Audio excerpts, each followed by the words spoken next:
Hey! Hi, this is Dr. Chrystene. And Dr. Colin. And we are your co-hosts for the exciting new podcast called Love, Scrubs, and Stories, where we dive deep into the world of dating and relationships and go beyond the people wearing the white coats, the scrubs, and the stethoscopes.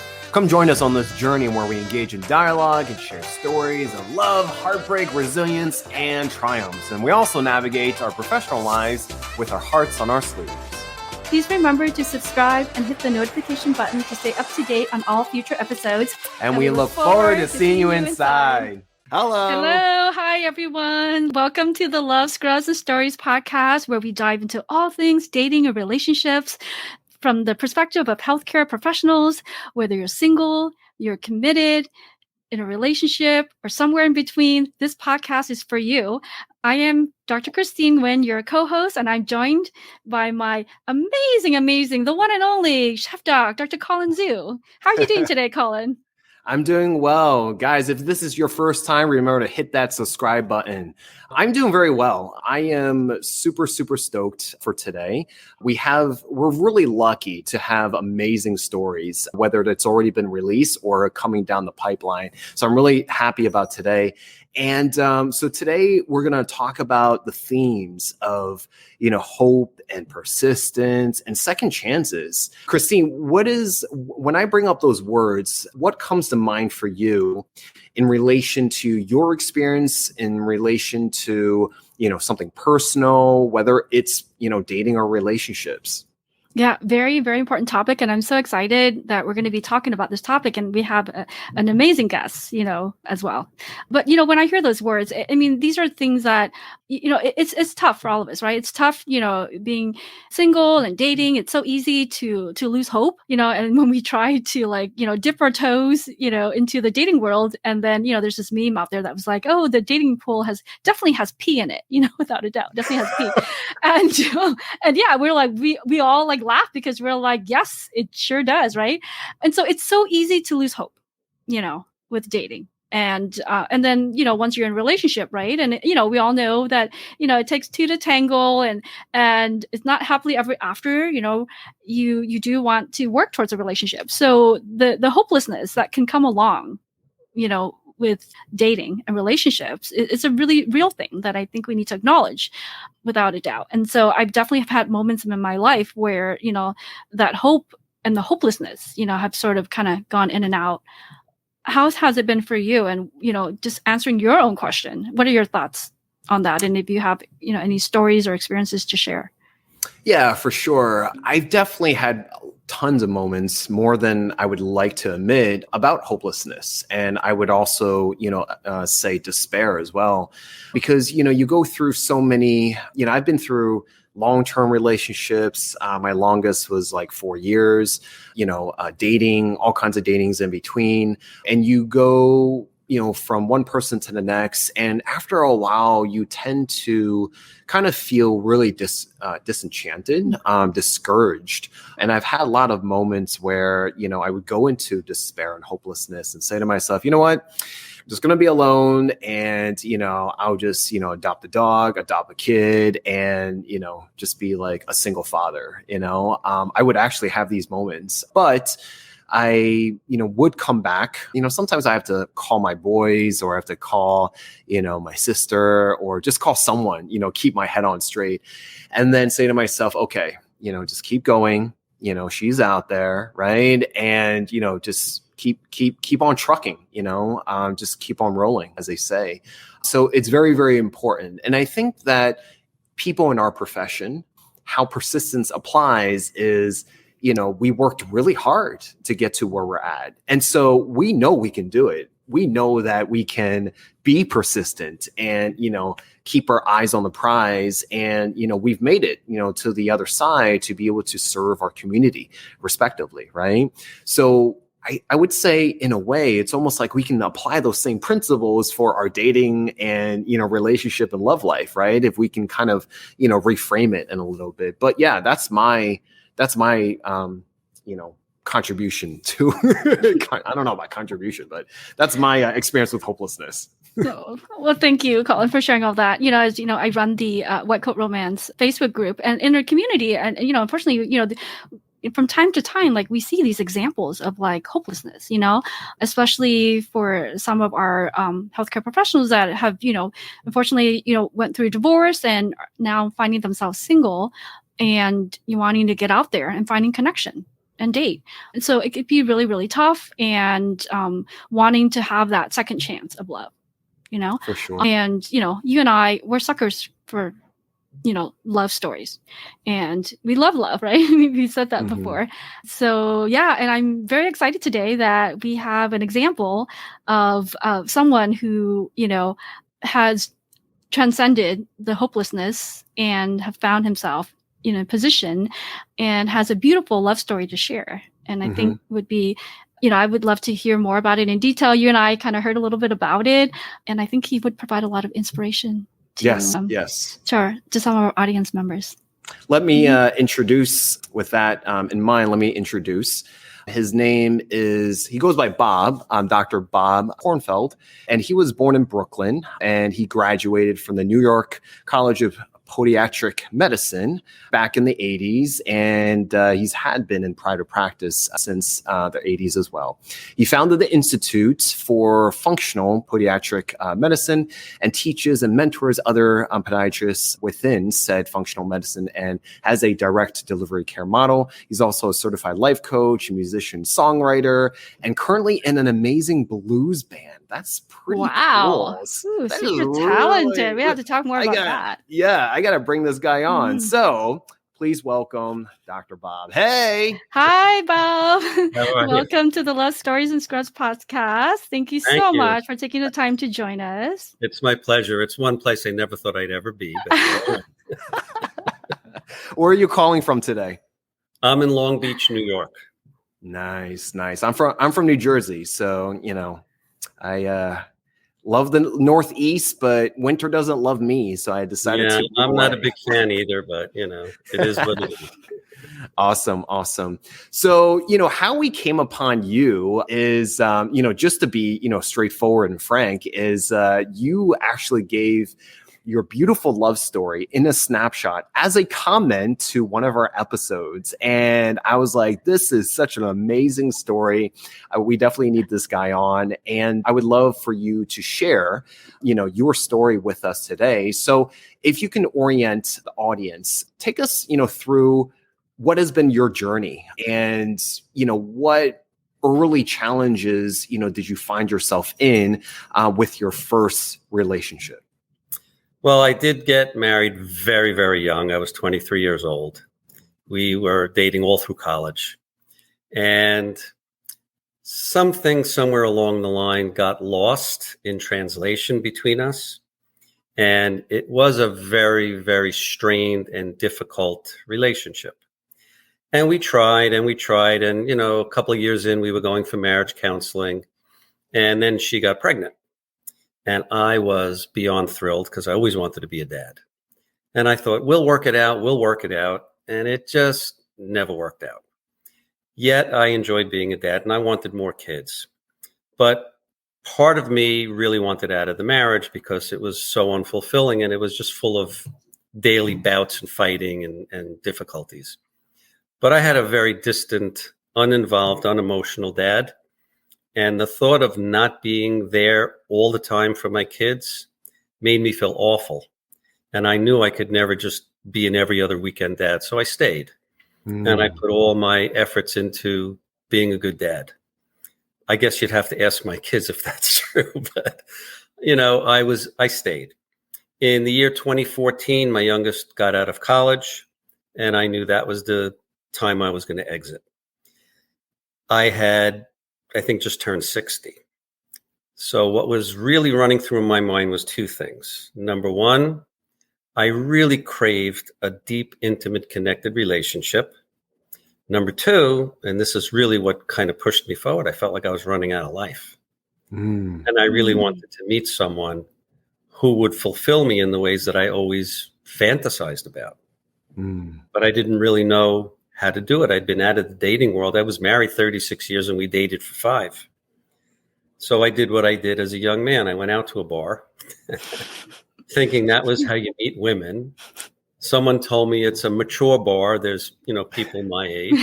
I sat down. It must have been about 7:00 at night.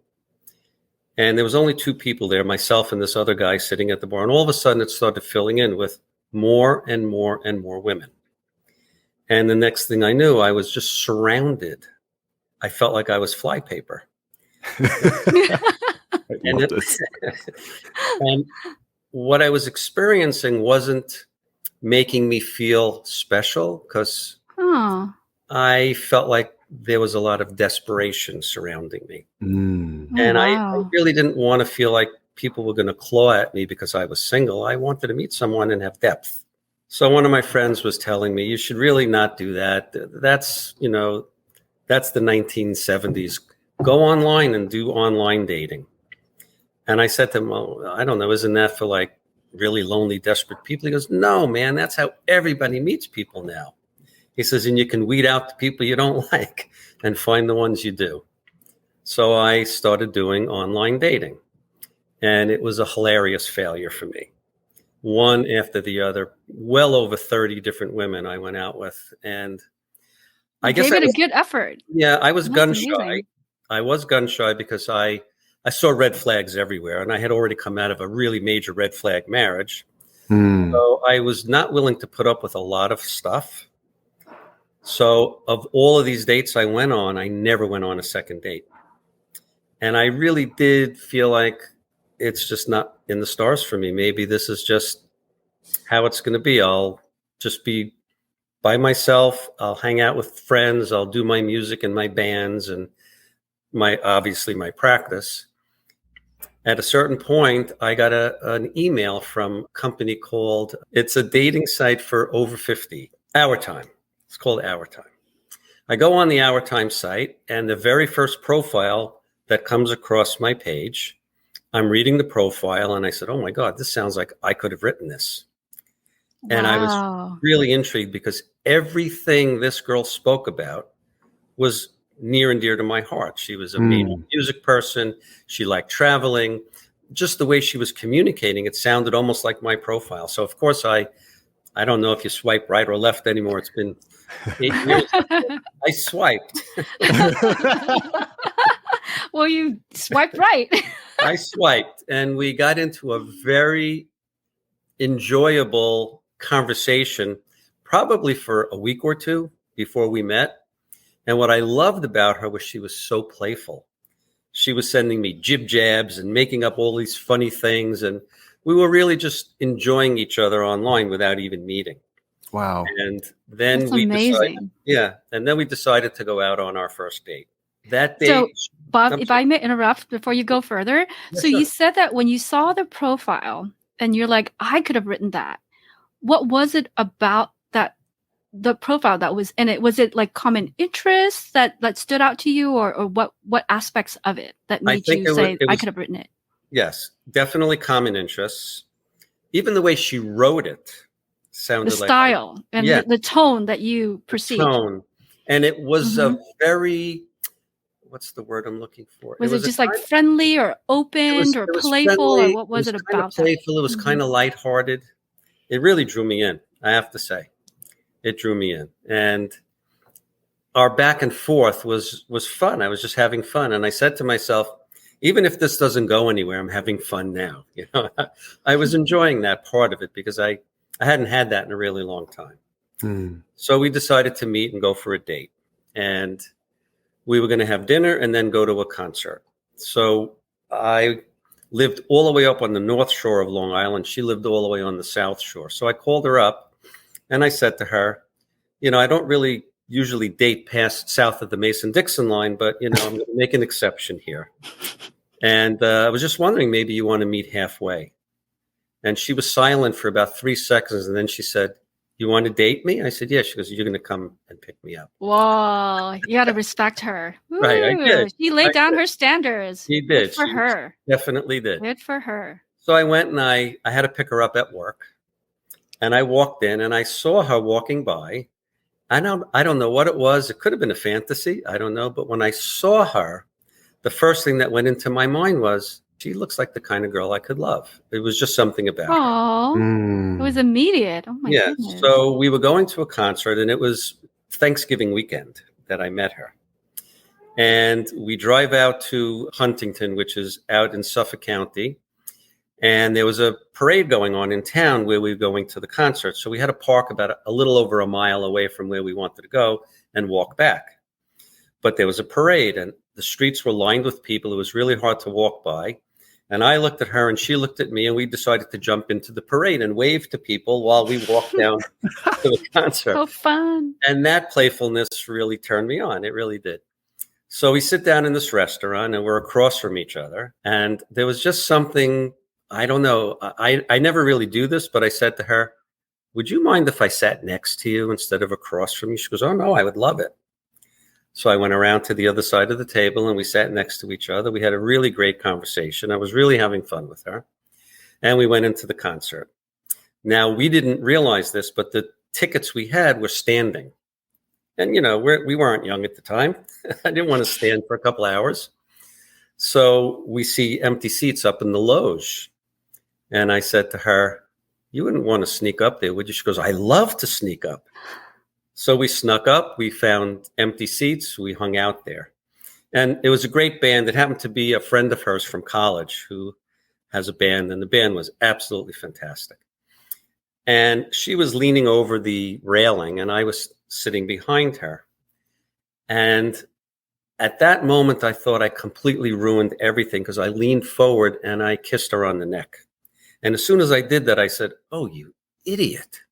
Now she's going to think you're not really that nice guy. Years later, I mentioned that she didn't even remember me doing it. But we just had a great time. That first date, I think I picked her up at 6:30. I dropped her off at home. It probably was like 3 a.m. We were out all night. We wound up going to friends of hers and hanging out at their house. It just was the longest date You're I ever so past your curfew, Bob. The Love, Scrubs, and Stories podcast is a collaboration and co-production between the Chef Doc and White Coat Romance. The Chef Doc is a wellness platform that offers innovative approaches to thriving and offers a self-empowerment book, podcast series, on-demand masterclass series, as well as a brand new app. The app provides self-guided education such as food as medicine, self-care, and resilience. Coaching services are also available, whether you prefer one-on-one or group type settings. Please go now to your app store as well as Apple as Google Play to download for free. White Coat Romance is a dating app for healthcare and health-related professionals and students in the US and Canada. It's a lively space where you can find love, companionship, and build meaningful connections with like-minded professionals. If you're single, go to the App Store and Google Play to download and join our vibrant community. As we both serve these amazing communities, we also acknowledge the value of continuing education. Therefore, we're super excited to share an enticing opportunity with our listeners. Our episodes are continuing education eligible. That's right. You now have the opportunity to earn valuable credits while enjoying our content. Rest assured, the episodes will always remain free as we are committed to supporting our communities and amplifying the voices of healthcare professionals. To get a better understanding of how this works, the first 3 episodes are free to obtain, then the rest of the podcast episodes are at a nominal cost. So you might be asking who can earn credits? Well, physicians, nurses, nurse practitioners, physicians associates, pharmacists, dentists, as well as dietitians and dietetic technicians. If you find yourself in need of CE credits, we kindly ask you to consider directing your CE funds towards supporting our cause. Your contribution would greatly help us nurture our podcast production and continue to bring you valuable content. We are deeply grateful for your support. From all of us here at Love, Scrubs, and Stories podcast, thank you so much for choosing us. And enjoy the rest of this episode. But it was fabulous. It really was. It was just the greatest first date I ever had. And she's the first one after my separation that I asked to go out again. We have the most amazing relationship. It's almost 8 years. We've probably had 1 fight, maybe 2. We just talk things out. We think alike. We read each other's minds. One of the things I probably said in the post was I never believed in a soulmate, but I definitely do now, because we got closer in the first year that we were together than I had in 36 years of marriage. Wow. And yeah, because she and I let each other be our authentic selves. There's no judgments. We don't tell each other what to do. There's no jealousy. There's no nothing. She could do what she wants. I could do what I want. And we do a lot of wonderful, beautiful, amazing things together. And I adore her. I'm so lucky. I really know that this is something that doesn't happen to a lot of people. And it happened to me so late in life. You know, I'm just thrilled because, you know, when I was reminding myself, you got to get out there. You're running out of life. This is no joke. You know, if you want something to happen, you got to make it happen. And every time I went out on a date that was just a disaster, or it never even happened, some girls would show up and they were 15 years older than the picture they put on the post, on the profile. And that just felt like lying to me. So I just would get up and leave. Some girls showed up late and I left. Others would just complain and moan about their ex-husbands, and I didn't want to hear about that. You know, I wanted to go out and have fun. So it was tough. It was challenging. You know, I did start dating much younger women, and that was ridiculous because we couldn't relate to each other. Then I was going out with women my age, and you know, sadly, many of them have been hurt, and it's hard for them to trust. One of them actually said to me, the date ended immediately. She said, well, let's face it. I hope I can use kind of a little bit of a curse word here, but I'm going to use it anyway. She said, let's face it. Men are assholes and they don't know how to love. Mm-hmm. I was shocked. Wow. I stood up and I walked out. She goes, where are you going? I said, the last time I looked, I was one of those assholes. And I just left. Wow. She's been hurt. Right. So I would get in my over again. Yeah. I would get in my car after all of these dates and I would go, oh my God. I was getting really depressed. I really was, because I just wanted what losing I wanted. hope. I mean, my goodness, like repeatedly, one date after another. After putting yourselves out there, right? After what you said, 40 years. Well, I was married 36, but I was with her for 41 years. Yeah. What I got from this was, you know, the very beginning, you had said that you were missing genuine connection from your first relationship. Right. And it almost seemed like that became your North Star. Correct me if I'm wrong. That became your North Star. Absolutely. Definitely. And that kind of guided you through and through. What, you know, because we're talking about persistence, what kept you going? You know, because these, you know, I'm sure there's a lot of audience members that could relate, both men and, you know, females that could relate on this. But what kept you going through all this? I think what kept me going was during the entire time that I was married, I had so many challenges with the marriage that I had to look at myself and spend time with me and try to figure out if what she was telling me was real. Was it really all me? Or was it really both of us? And I discovered, of course, things I had to improve, things I had to change. It really helped me get deeper into myself. And the more intimate my relationship became with myself, the more relieved I felt, the happier I felt, the more of me that was coming through. I wanted to share it. I wanted it to be part of my experience, that I want to get to know someone as well as I've gotten to know myself. And I want them to know me as well. And like you said, it was my North Star. I really wanted connection. It was what drove me.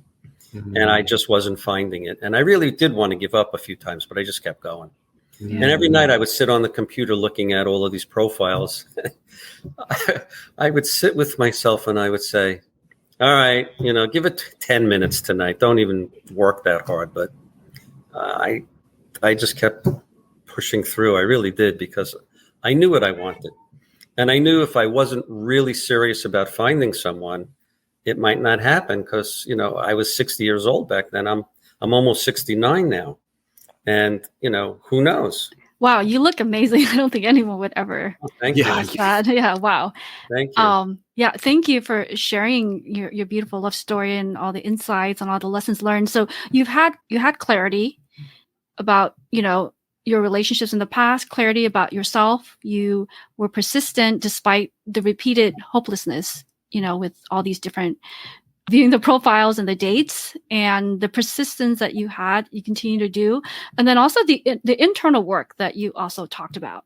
And I feel like that definitely, you know, we've talked about that, you know, in this podcast on a number of occasions, and you brought that positive energy, right? to this date, which ultimately led to this beautiful relationship, right? And so I think that is a really big piece of it, right? It's certainly it's about timing, where we are, how well we know ourselves, and we want to be able, in order to attract that person that we desire, that we feel would be the best fit for us, you got to bring that energy to attract somebody of the same wavelength. Because essentially that's what I've been hearing, is like there was fun, there was connection, and you both were on the same wavelength. And I met someone who has an enormous capacity to love and share love and not hold back.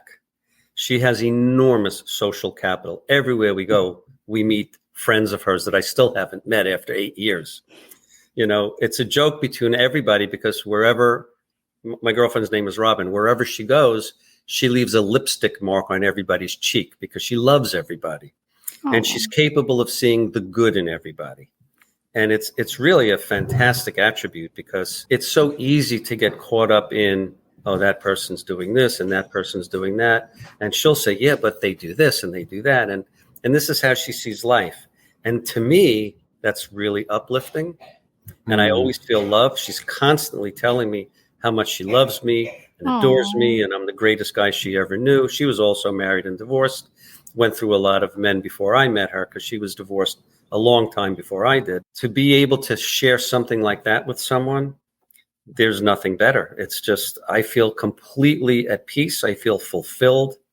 I adore her. She was just away on a cruise for 12 days without me, and I missed her terribly, right? Because I'm so used to the connection. And what happened, she was on a cruise ship that had very poor service. So we weren't even able to talk about her cruise and what she was doing and the places she was going. And that part of it really unnerved me, because, we lost that little connection for 12 days. But it really made me see what we have, Yeah. Well, I think you need to miss people. Yeah. Distance makes the heart grow fonder, right? Yeah, it's just a good reminder, the things that you Bob, missed about them. What I love about, this as a male, I just admire you so much, because, we tend to get into this, in this, society, we tend to get into this masculine, toxic masculine persona. And as males, sometimes ego can take over us, and we could say oh, we don't need this, or, we just overemphasize our perceived strengths and not really reflect and process our areas of improvement. And we just don't grow, right? We don't admit when we're wrong. We're not honest and authentic with ourselves, right? And what I hear from you is so many moments of self-awareness that I'm just, just really blown away about how you're able to connect what I call dots, but in your cases, they're relationship lessons for you to be able to attract the partner that you have right now. And to me, I just admire you so much, because as a male, it's just something males, need to do more often, is to be more open and vulnerable and go into that emotional deep space that society teaches us not to. Well, it's interesting, because I run a chronic pain practice mostly. And what I witnessed all through these years, when a female patient comes in, even if I'm giving her an injection, she'll still be talking to me. Nothing changes. There's a constant give and take and a flow. If I'm talking to a male that's, been suffering with pain for a long time, and I have to give him an injection, there's a panic attack or a stress moment. Because what I am aware of, and you're aware of it, Colin, is that society teaches men to always be in control. And when they're sitting in a doctor's office and they're not in control, it really challenges their belief system. So I saw that, and I was aware of it, and I saw that in me. So I was learning a lot from my patients as I was going through my years of practice. And it highlighted a lot of things for me that I didn't get from my own father. Yes. Things that I wish I would have gotten. And one of the things I did in my own personal journey is I decided at a certain point, I think they call them affirmations now. I had no idea what they were called back then. Yeah. I started telling myself everything I wished I had heard when I was growing up from my dad. The things that I craved that never happened. The I love yous, you're the greatest, you can accomplish anything, whatever it was that I was telling myself. And I kept doing it over and over and over and over, to the point where every time a negative thought popped in my head, I'd replace them with really great positive thoughts and affirmations. And little by little, I began to realize every time a negative thought would pop in my head, my brain replaced it with something positive. And it just allowed me to be more open, less, I guess, I don't want to say less masculine, but less cloaked, and just to be real and authentic, because to me, there's no more freedom that I could ever hope for than to just be who I really am. Wow. Man, if you apply that to being a father, I would say if I had to poll your children right now, I'm sure undoubtedly they'll be like, he's such a great dad, Well, I think they feel like that now. While I was married to their mother, it was a whole different story, because they had to listen to a lot of difficult, strained moments, fights, screaming. She wasn't a very calm person. So. Oh, I'm so sorry. Amazing insights, Bob. And, I love the mindset shifts. Now, what advice would you give to others who may be currently going through what you went through before, and they may be hesitant or skeptical about dating, especially after, a long-term relationship or marriage, and wanting that second chance at love? Well, I think you've got to be courageous, of course. You have to be willing to get hurt again, right? Otherwise, you're not going to be able to get out there. But one of the things I told myself was, there's no end to the number of people I can read about on this online dating site. One of them has to be good for me, right? Somewhere along the line, I'm going to hit the right person that I can relate to and have a good time with and enjoy, my life with. And, I found that person, and I'm just so blessed. And, she's kind of sitting over here listening, because tell her to pop in. Tell her to pop in and say hi. We would love her to pop in and say hi. To meet her as well. Is she open pop in to and it? say hi. Well, now she's looking at her face to make sure she looks pretty enough. But I'm sure she's gorgeous. Robin, come over here. Robin, we would love to meet you. Yeah, come on, honey. Just come. No lipstick. Oh, hi, Robin. How are you? Nice to meet you. We heard your beautiful love story. Oh, I love that you're so in love, and after all these years. And I know. It's we have a lot of similarities, which Bob didn't tell you about, but we have, so many things. We're from Brooklyn. We're both, what was the other things? You could tell them. So it was more that, we were both from Brooklyn.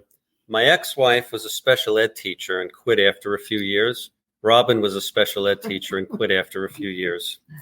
My ex-wife had a business called WHIP, W-H-I-P. Robin had a boutique named WHIP, W-H-I-P. Oh my. Very interesting. My ex-wife was coincidences. Ooh. My ex-wife was half Greek. Robin's half Greek. So I feel like when I met my ex-wife, I made a right turn. I should have made that left turn and met Robin. And then Larry's parents are good friends. Oh yeah. And then in our past, childhood friends of mine were friends with her parents and her aunt and uncle. We didn't know.